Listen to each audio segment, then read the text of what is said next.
Beer is more often associated with functions at the rugby club, but a couple of beer-loving blokes have set up a festival to celebrate craft and boutique beers and probably get some free beers themselves. The New Zealand Beer Festival kicks off tomorrow at the Ellerslie Racecourse. To tell us more, I'm joined by organiser Andrew Somervell and Monteith's brewing manager, Beth Armstrong. Good morning to you both. You don't look like your typical brewer, Beth, do you? How did you get into it? Well, I guess I was lucky enough to go to Massey and do food technology. You like to mix business with pleasure, I guess. And, you liked beer? I love beer. Oh, you couldn't be in this industry if and you now didn't you're one love of the beer. country's leading brewers. Oh, well, fantastic. No, Andrew, where did the idea come from? It was born out of the wonderful festivals we have in Auckland. A lot of them are wine-oriented. We didn't have an awesome big beer festival in Auckland that was about appreciating craft beer.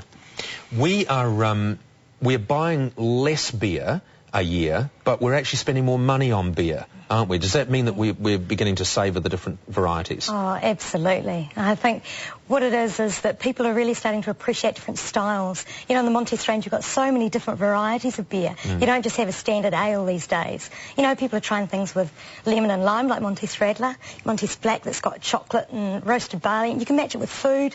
It's like it's a taste explosion. So it is like a wine. It is Absolutely. like a wine now. People are seeing it that way. People love it. How many people, because Monteith's would be one of the biggest brewers that you have taking part in the festival, how many would be there altogether? 20 breweries with over 50 different types of beer.